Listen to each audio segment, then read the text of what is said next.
What's happening? What's happening? What's happening? Of course, you know it's your boy B-Hop Radio. Shout in as always. I got my podcast partner off in this thing, OG Gangsta Wicked, aka Big Galaxy of Ghetto Mafia. Yes, sir. Yes, sir. I'm glad to be back, man. I was down. I know a lot of people been saying, you know what I'm saying, where Galaxy at. Yeah. You probably heard in my voice a little bit for it, but I know I was down last week. I feel a lot better. So y'all gotta bear with me if my voice go in and out. Another thing too, before we go too far, I want to let everybody out there know that on January the 28th, this might be news to you too, B-High. Okay. Because I didn't want to tell you because you talk so much and you've been told everybody told before I business. could tell it. Yeah. But on January the 28th, CeeLo Green. From your favorite group. That's right. Soul Food, CeeLo Green. Oh my God. And Galaxy Wick, we got a song called Break the Bank. Break the Bank. It's gonna drop exclusively the video. Yes, sir. On B-High TV. Yes, B-High, you a distributor now. Hey man, y'all always making me grow up real fast out here in these streets. I was just trying to slow walk my way to the top. Next thing you know, I turned Atlantic Records in here. Now we ain't doing Atlantic, we ain't doing Universal, we doing B-High. That's what we doing. So we gonna drop the video exclusively on B-High TV on January the 28th at 4 p.m. Mark the date down. I need all the support, and we're gonna go live from the video release party that night at 8 o'clock. B-High, what you gonna be in attendance? Are you gonna rap that night? I ain't rapping. You're not gonna rap. I'm gonna go in there. I'm gonna cool out. Okay, I'm gonna go in there. I'm gonna get me something to drink.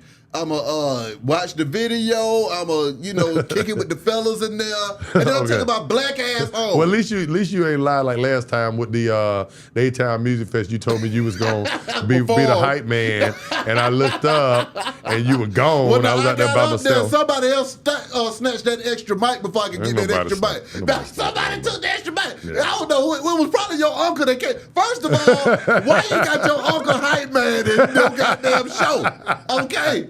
Your uncle done snatched the damn mic. He over there singing. Uncle Tony, matter of fact, I'm glad you brought it up. Happy birthday, Uncle Tony. It's your birthday today. Uncle Tony, you seeing me and B-High talking about you, man. Yeah. So now go kick rocks.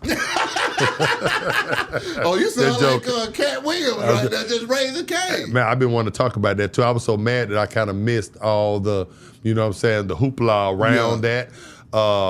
But I wanted to come at it from a different perspective than what everybody else said. I don't want to regurgitate the same thing, what Katt said about this person, what this person said back about Katt. Yeah. My question to you, B-Hive, what I want to ask you, and then I'm gonna expound on it. I want to ask you, was what Katt did, what in your book would it be considered black on black crime? And if it is considered black on black crime, is there a time when you feel like black on black crime is needed and it's excused? Okay, in the case of Katt Williams, what I got out of that situation was that, he was fed up. Everybody has the right to be fed up. From what it seems like to me is that, Katt Williams is an independent comedian, but he sells out his own shows and books his own tours outside of the machine. And he has issues with people that are a part of the machine that click up against him to, block him out of certain situations. Allegedly. You see what I'm saying? Now, me being an independent person outside of a machine, I totally understood where Katt Williams was coming from, because I've heard conversations about B-High in different rooms to where folks was like, we want to give B-High some money. And then people say, no, we not going to give B-High no money because we are hating on him. Right. You see what I'm saying? That was me. No, that was you in that room? That was me hating on That was you in that damn room with? Hell don't give him nothing. No, give it to me. That's how about right. Give it to me. Well, then obviously it didn't work because we both sitting here looking crazy fuck right now. Okay, that's number one. Okay. Number two, I just feel like, those kinds of conversations need to be had. Now, the issue that I have with those conversations is we can't take everything that Katt Williams said as the gospel either. Correct. You see what I'm saying? So some of the stuff he was putting cap on top of the stuff that was happening to him and stuff like that. So for me, I'm still in the middle of it all. I just see it for what it is. I totally understand what the hell he's going through and how he felt. But I don't blame them. Sometimes folks need to be aired out when they're doing that bullshit behind closed doors. But the thing is, if you're going to air somebody out for doing bullshit behind closed doors, they better actually be doing it. Correct. And that's the problem that I kind of had with Katt. See, this is the thing, what I want to kind of talk to you about and talk to y'all out there about, is that anytime us as blacks, we, someone, says something about us, drop some tea or this, that, we quick to jump on that. We quick to jump on beef. Yeah. We love to, we actually, with our favorite comedians, ball players, this is powerful. Y'all listen to me. The people that we love, we actually hate them. Ooh. And you know why? It's because we deep down, we admire their talent. We admire Michael Jordan, Kobe Bryant, LeBron's talent. Yeah. But on the very next hand, we say, well, if I was 5 inches taller, I would have blocked Jordan stuff. Yeah. I would have been Ben Jordan. Yeah. If I, ran a 4.240, yeah. you know what I'm saying? Jerry Rice wouldn't have been nothing to me. Yeah. You understand what I'm saying? Or I could have covered better than Deion said. See, that's what we always want to say. We don't really want to give a we it's salt and it's sugar at the same time when it comes to a lot of stuff. Yeah. Now, you said something a minute ago. You said that you felt Katt Williams because he has been doing stuff independent outside the machine. Well, last time I checked, Netflix is a machine. That's first of all. So he's not doing everything by himself. He's with a machine also, just like the other comedians that he talked about. They might be with Lionsgate. Some might be with Universal. When he's with Netflix. And as a matter of fact, I would argue that Netflix probably is bigger than all of them right now in this particular time. I feel what you're saying on that, but it depends on how they coming to him. Now, if they come, he said it's an 8-figure deal and it's going up, so that's a machine. Now the question is, did he get that 8-figure deal off of his own merit? Because see, that's the whole thing too. After a certain point though, if you're doing numbers, you're doing numbers. But I can say that to you about did Cedric Entertainer get his from Lionsgate off of his talent too? Ooh. Of course, they all got a parent company and a machine to come in based off their talent. Nobody just knocked on Cedric Entertainer door and say, "Hey, here go $20 million to do something."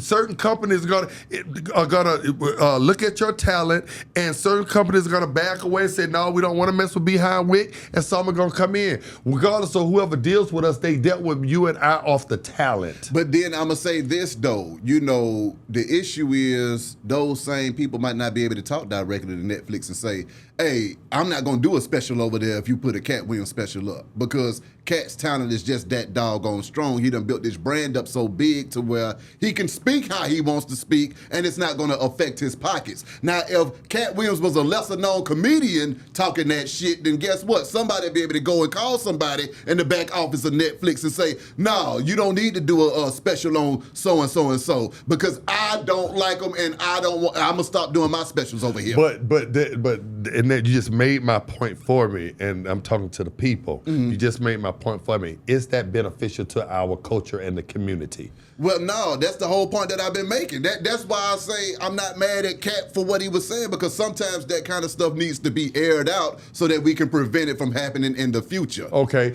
So if you're a hater, you need to be called out as a hater. You don't need to be able to hate behind closed doors and nobody thinks that you a damn hater. If you over here fucking up people's lives because you hating on them, you need to be called out and pulled to the carpet. Exactly what Katt just did to 50-odd comedians and their families. Now, my thing is, if it's true, I don't know if what he was saying is true. Come on, if Beehive. it's true, then I'm with it. But if it ain't true, then you don't need to be airing nobody out on no assumption. Correct. First of all, let me tell you, you and I, and y'all can pull it up out there, we did a top 10 on the greatest comedians.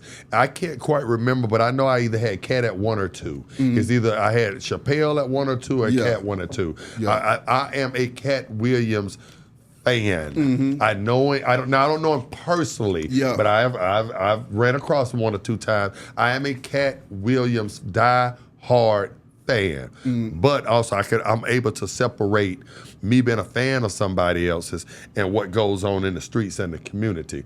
Now, I will say this to you right here: a lot of stuff that that was said. I weed through it. I weed through all the garbage and get to the meat and potatoes, everything.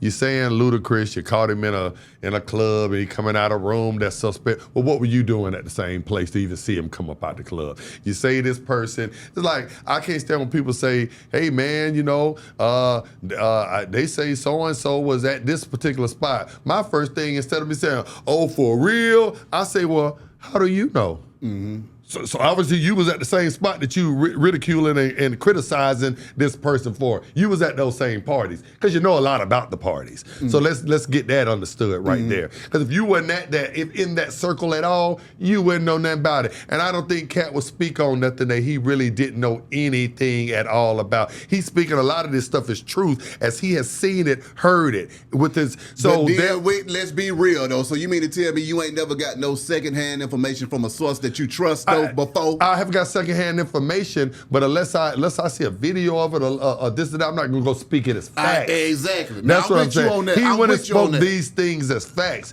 Yeah. Another thing I want to debunk. And all y'all people that's going in on all the community. There's a few things, like I said, there's a lot of stuff that Katt said was 100, but there's a lot of stuff that is straight up crap too. Yeah. And I see from the fans and this is what I'm disappointed with a lot of the fans, a lot of y'all out there about.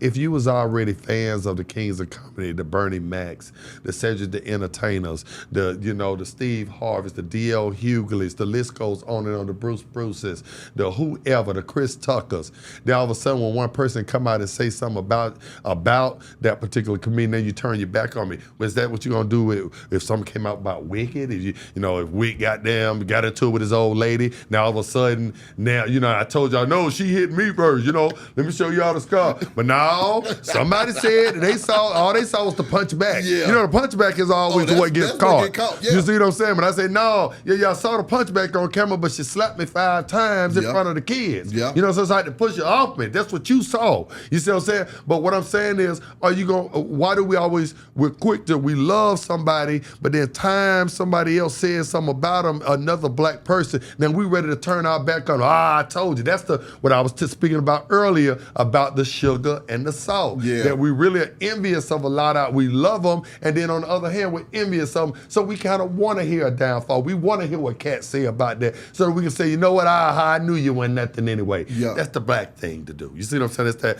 There's a lot of blacks do that. Yeah. So I don't subscribe to that. If I was a fan, first of all, Beehive, I tell you this all the time. This is what our blacks have to always understand. We have to learn. I was never a fan of most of these people as the man. I don't know them as the man. Yeah. I'm a fan of your jokes. Yeah. I'm a fan of your rap. Yeah. I'm a fan if you can run a 4.2. Come on. I'm a fan if you can jump 12 feet and dunk a basketball and you put it through your legs. Yeah. I was never a Vince Carter fan because of what I heard he did at Magic City. Yeah. You understand what I'm saying? Or did he pay the that ain't what I was a fan about. No. You understand what I'm saying? I was a fan of him on the basketball court. And so what I say that to say, I don't put too much stock in a person's personal life, so therefore I'm never disappointed. Now, only way I'm gonna be disappointed in all the comedians that he talked about if their comic if their talent fail. Yeah. Then I say, you know what? I can't mess with Ced no more. Yeah. He don't fell off. Yeah. But I'm not going, if I thought Cedric was funny on Monday, just because Katt Williams said he stole a joke on Tuesday, now I'm not going to be on Katt Williams' page talking about, you a bomb, you were nothing, I never liked you anyway. Yeah. That's what I'm trying to keep from the black on black stuff. Look, what if you liked a comedian, a rapper, a ball player for their talent, you won't be disappointed when certain stuff come out. And there's certain stuff that is a deal breaker. Yeah. If you're out here raping women or you out here, pedophile or something, that's a deal breaker on your talent also. Yeah. But I'm just saying,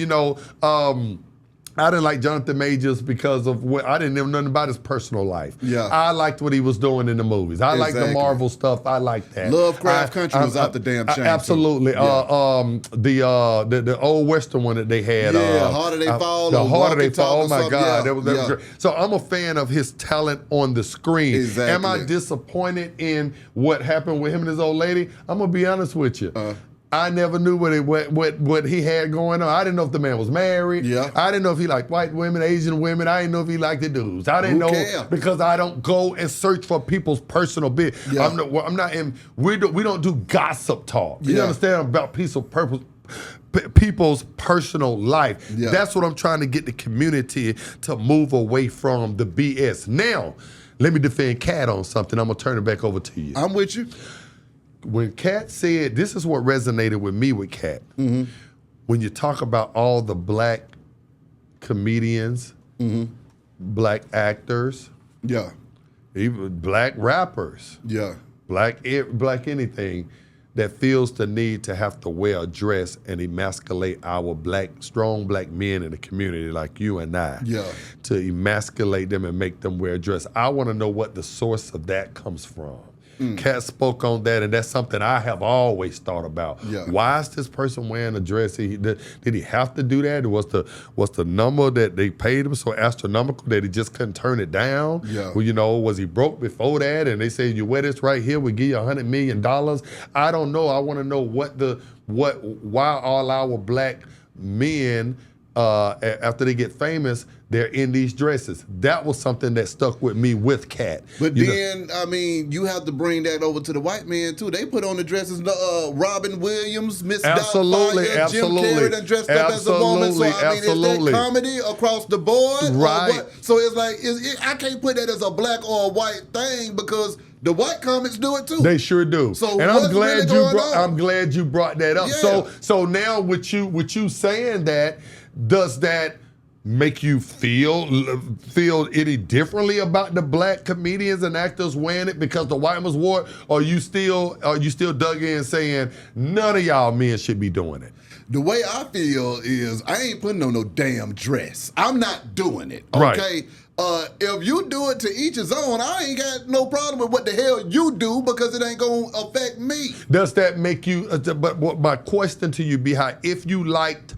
If let's say Dave Chappelle was your favorite comedian, hypothetically, would him wearing a dress in a movie change how you felt about him as a comedian, as your number one comedian?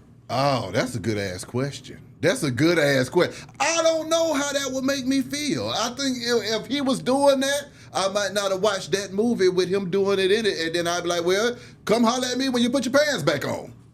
Okay. You see what I'm saying? That's how I feel about it. I mean, what were your thoughts on it? Do you think that is? I think that you kind of messed me up when you said because I didn't think about it from that. Yeah, that's why I like to have these talks right here, because you're absolutely right. You see what I'm saying? And so now when you put it in that perspective, now I think it's more overall of a man thing, not just a black man thing. Yeah, an industry man thing. I never really. Either I like your acting or your comedy, or I don't. Yeah. I never the dress, whether you wore it or not, didn't influence me too much. Yeah, I like Martin. Yeah. I didn't care if he played Shanae, whether he played Romy Rome, whether he played the mechanic, whether he played the white dude. I forget the white guy that he played the white mechanic, dude, all this stuff. So I'm just a fan of his talent. Yeah. You know what I'm saying? So him doing Shanae didn't make me say, you know what? I liked it, Romy Rome. I liked it everything that Martin did on the Martin show. But since he acted like Shanae, I can't mess with him no more. Come on. That's not how I viewed it. Nobody had a problem with it living color, and everybody in there was dressed like a woman half the time. It was only entertainment to me anyway. Exactly. I didn't put my stock or my kid's stock into what Martin Lawrence was wearing. Yeah. You understand what I'm saying? So therefore, I don't take it as hard as a lot of people do. Now, but there is a side behind that influences young black men that see other black men wearing dresses. I feel like it does emasculate them. It does, especially with a mind that's undeveloped. For a 40, 50-year-old man like us, we see Tyler Perry doing it. We can separate the two. Yeah. We don't know what he do on his personal time, but we can separate right there. He just acting like that. But to a kid that's 12, 13, a little boy that's 12 or 13, how does that influence him? And then how does that influence our community? Because the 10, 11, 12-year-old little boys are being influenced. I was 10, 11, 12 years old when In Living Color came out, and it didn't make me want to put on no dress. Absolutely, correct. I was 10, 11, 12 years old when Martin was doing Shanae. That didn't make me want to put on no dress. Right, and it didn't change your mind. I do understand how people can say that it does influence folks. Correct. But I would say from my personal experience, it didn't influence me to want to put on no damn dress. Right, and here's another thing, another little tidbit of this right here. The comedy, I would say this to Katt Williams and everybody that's ha-ha and laughing about all the people that he has thrown in the fire. This same stuff been going on in rap. Yeah. This same type of stuff has been going on in sports. There always have been gatekeepers. They talk about, the NBA been talking about this lately. Man, LeBron is the gatekeeper. He's the face of the NBA. He gets the coaches fired. He gets the players traded. Yeah. That's the gate. He does what he wants to do. Yeah. You understand what I'm saying? Yeah. So it's been gatekeepers at every single biz, every turn. My thing is this right here, B-High. A lot of the stuff that I heard, the dress thing, him being blackballed. I feel like you got an 8-figure deal with Netflix. You all with a machine. Why are you going out your way to try to tear down the rest of these guys? Now I know you're gonna say what you said earlier. No, but you listen, don't know me. But listen. You stopped me from doing that same thing. You told me Wick. Yep. Instead of you coming in here and airing out all what you know about this business, yeah. all because I've been blackballed. There's fans that on here right now that be in the comments saying I'm garbage because I didn't reach my full potential because I was blackballed in this city, and we know the deal or what it went down, and certain people know exactly. You see what I'm saying? But and when I first came to you, I said I could come in here and talk about a lot of these rappers, especially from the city, and what you told me, Wick. It'll go ape. It'll go. Y'all think we be doing numbers now? If I start talking about these rappers in here doing the Charleston White, you understand what I'm saying? You talking about bruh? Yeah. But you told me, you say, Wick, get out here and get on your hustle. We can get out here together. Yeah. We can get our another niche. Yeah. And we can build the community, and at the same time, we don't have to do it by stepping on the necks of the rappers that's already out here now, even though we know some about them and we can do it. Yeah. That's the thing. That's the thing. It's hard for me to believe that the success that Katt Williams has had and all the comedians that have come to his defense, that those comedians and stuff wasn't dealing with Katt. I mean, come on, they might have tried to blackball him when he first started. You don't got so big. You did 13 Netflix specials. Ain't nobody running around here. Say them entertaining them ain't running around here and trying to keep you down, man. Well, no, Wick, that stuff is traumatic, though. What if it happened back then? Exactly. Right. When it happened to Katt back then, that kind of stuff is traumatic, man. But did it happen to all the comedians? Is Katt the only one that has been blackballed or been hated on? You don't think that the other comedians they're black men too. You don't think they walk the same path as Katt Williams did? And they've been waiting on a day for Katt Williams to speak up for them. And when Katt Williams spoke up for him, it was a bunch of folks saying, yes! But I'm talking about some of the comedians he spoke about that he's making what he's trying to portray them as they had the easy way. They wrote on a Monday, success came and knocked at their door. They didn't have to work like he did. He's implying that a lot of them don't have talent and they got a handout. That's what he's implying. Cedric the Entertainer is talented. He is funny. You're not going to sit here and make me and tell me that Cedric the Entertainer is not funny. He's funny to me. Now, he might not be a Denzel Washington as far as acting. I wouldn't have him as the lead role in Training Day. But when it comes to getting on a stage, Bernie Mac, everybody that was on the Kings of Comedy made me laugh, made me spit up my drink, all of them. All of them that was on that stage. And just because Katt come and talk about Steve Harvey or a D.L. Hughley, it's not going to be able to say, oh, you know what now? He's right. I don't like him no more. That thinking right there is just, come on, bro. Well, see, the pedigree of the people that Katt was talking about at that time them folks, so it was something about them 90s, okay? Whether it be basketball, football, entertainment, movies, anything all together, there was a lot more talent going on back then. Okay. But Wick, I will look you dead in the eye right now and say we done both been in this industry long enough to see where somebody that didn't have as much talent as you get handed all of the opportunities that would have greatly benefited you as well. Correct. But because you were not down with that squad, right. or you wasn't cool with that gatekeeper, right. you didn't get it. And that's why the industry across the board is watered down now, because the greatness is not allowed to be great within the machine, because they keep them out because they don't want competition.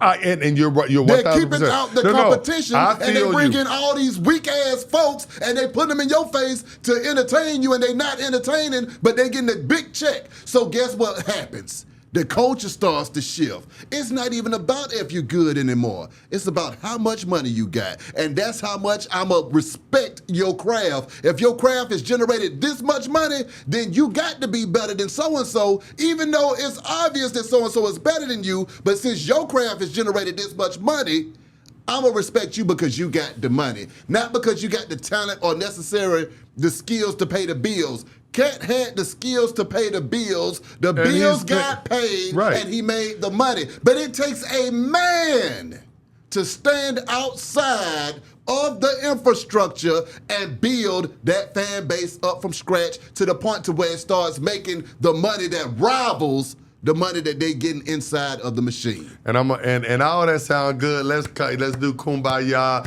You nigga. When you give a speech, besides maybe Gip, you know what I'm saying? You know, and I got to, matter of fact, before I go on with this right here, I got to shout my boy Gip out. What's up, and Gip? You know why? You know why I got to shout Gip out? Why? Because and Gip might be my new best friend. Okay, wait a minute. And I'm gonna tell you why. So you done went from Tip to Gip? You know why I went to Gip? Because if any man that could come in here with a poker face and act like he liked that Flute album, hell no, is a guy that I want in my corner. Any man that can come in here. You can go to war with Gippy. You can go to war with Gippy. Gip. Any man that can come in here and with a straight face and he liked the That Flute album and make other people in the comments be like, yeah, dog, Gip, I need him on my team. Gip articulated that shit so well that by the end of it, I like the Flute album. Gip, yeah, and then he left bumping Get On My Field. But anyway. He went into no goddamn Get On My Field. But let me get back to on some serious, and I'm going to drop the mic and we're going to be done with I hear everything. Oh, no, I got a whole nother point I got to make. Okay, well, I got a point right here. You know, since Katt, he's standing on his stuff. He's so real. Katt, he had the gall to call out the whole industry. He called out all the men that wearing dresses and all his foes and stuff, and then turned right around and said Prince was his best friend. The guy that wear heels and tight stretch pants with his butt hanging out the back and do splits with a perm. Mic drop. And see, why you group him in the group? Yeah. Put him in the group. Yeah, no, but now I ain't mad at that. Wait, I'm not going to I argue don't with remember that. Prince come opening up none of his shows. Yeah. But did you remember any of that? Can you tell me a time that Prince came and did a split in his heels and opening up for Katt Williams? Since he speaks so highly of him, but he want to assassinate everybody else's hero. Hey, and see that was my issue. But see now. That's going to lead me into what the hell I wanted to say, though, Wick. Yeah, I don't mic drop. Go ahead. No, I'm glad you dropped the mic. Did he really assassinate everybody's hero, or did he just give everybody's hero free publicity? I think that he did this in 2010. He got on Kevin Hart. Mm-hmm. And then he came back and apologized. Now I'm seeing stuff going around saying that Kevin Hart's ex-wife is going on tour with him or something like that. All that messy kind of stuff right there. I don't care if she is or she isn't. I don't put nothing past a woman, and I don't put nothing past no sucker dudes. You know what I'm saying? So it might be true, it might not. My thing is this right here. Katt is blessed. Katt is blessed. A lot of the comedians that he spoke about are blessed. don't we have something more important that we could be doing right now, that they could be doing right now collectively together? Like you said, Beehive, what he said probably was necessary. Let's go on and say some stuff. Let's air it out right now. But now, can we move on from that now and get all these great comedians together and do something for the community? Y'all don't made it all about yourself. You're bickering like women. Everybody going back at each other, back and forth like what females do. When he said I was on that. When he said I was on that. When he said okay, we don't got past that. Now what are we gonna do from this day forward? Katt Williams, Cedric the Entertainer, Dave Chappelle. Where do we go from here? Well, see, this was my thing. When I was looking at it from a certain business perspective, I felt like this was the Chris Rock slap all over again. And I thought about that too. That's how I felt, because I mean, tell me if I'm lying, but I think that Katt Williams' tour prices just went through the damn roof. Correct. And everybody's going to go and see him go on tour this year to see if he's going to continue what the hell that conversation was on tour. Then also all of the people that he cussed out, folks are tuning in to see what they got going on now. Hopefully when they tune in to you to see what the hell you got going on, you got something going on so that you can make some money off of this free publicity that you just got. Because really he just ignited a whole industry with one interview. He ignited that thing. And Shannon Shaw made all the money. Shannon, you need to call us and let us hold something. Hold something. Exactly. Yeah, but now Shannon touched down with that. Okay. Right. And so I'm gonna say that to say I felt like it might have been a money play from a certain standpoint too, because I'm thinking to myself, that man's tour is about to sail through the damn roof. Everybody else's tour is about to go up to see if they gonna respond to him and see what the hell they got to say about what the hell that just happened. I mean, he said Earthquake was retarded, man. Earthquake used to live upstairs from me. Earthquake is one of the funniest guys that ever, that ever did it. Now, but he's talking about the man couldn't read and stuff. Certain stuff Beehive, I feel like it's still. I get what you said. I feel like it's below the belt. It's black on black. Earthquake ain't did nothing to nobody. You know what I'm saying? Why you throwing his name in the middle of some stuff? You know what I'm saying? And like I say, if you're gonna be fair, be fair. If you got a problem with men wearing dresses, then have a problem with all men wearing dresses, including your best friend Prince. Don't say it's a problem over here, but then you excuse it over here because you are a fan of his music. See, that's the saying. That's the thing. You're a fan of Prince's music, so him wearing heels is fine and wigs and perms and stuff is fine. But what about the people that are fans of Dave Chappelle? Exactly. What about the people that are fans of Chris Rock? Yep. What about the people that are fans of you don't care about their fans. Yeah. Come on, bruh. Well, see, Corey Holcomb, I seen him online speaking on it, and he said something that made a lot of sense. He was like, now, Katt, if you're going to air everybody else out, you got to be prepared to air yourself out, too, because, he without sin cast the first stone, and when you point that finger, it's a few fingers pointing right back at you. Right. So the question is now, are you clean when you go out here and make all of this noise about folks? And see, that's part of the reason why, I just be like, it ain't even worth it half the time. Right. You just go out there and build your stuff, get your money, and God's grace should touch down somewhere in there. And the other thing, too, that I do know, if you got the real deal talent and the skills, you gonna make that money. You gonna make that money regardless. You gonna make that money. So that's what I'm saying. What is Katt so upset about? He don't made the money. He's making money. It's the trauma. It's the trauma.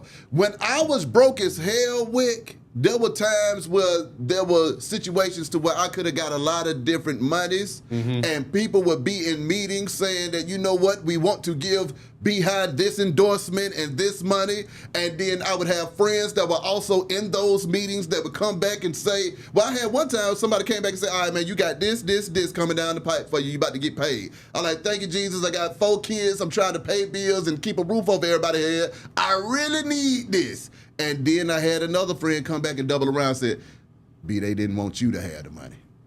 Correct. And that was traumatizing to me at that damn time. So if I was to air those people out right now, I would have every right to do so because I was traumatized. But my kids needed to eat. My kids needed to eat. Well, first of all, my wife needed a house. Well, first of all, Beehive, you've always only been one tap dance away from getting the money. Hell no. And that's part of the reason why I never was able to get the money, because I wouldn't tap dance for no damn body. You only one little. Woo. We drop. Woo. Trauma. Oh, and then weird. Oh, where am I? Okay. Shit. But like I'm gonna end it at this right here to sew it all back up.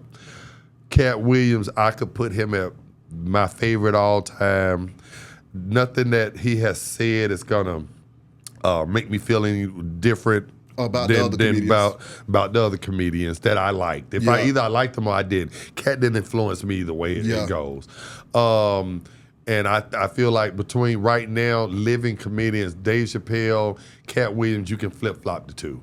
I feel like there's nobody better on stage. Yeah. But at the same time, my thing to Katt is this right here. Like you just said, if you gonna air it all out, you can't be a walking contradiction. And I just made the point for you. If it's such a problem with them being in dresses, why do you go to the concert and stand up on the front row and cheer for another man in heels and tights and wigs?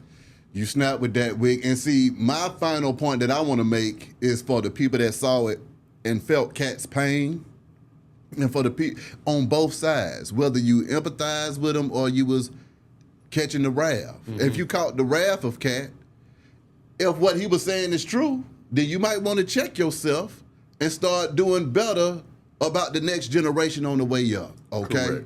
Correct. Pass the baton, share the money, show some love, and keep it real. And this is the last time before, because I know you finna end it. Let me say this. No, I ain't about to end it. I got another part of that, because the second half of it is, for those that identify with Katt, that find themselves on the outside of the inner circles, they ain't a part of no fraternities. They not a part of no clubs. No, they ain't part of no good old boy gang. Keep on working. Get your education.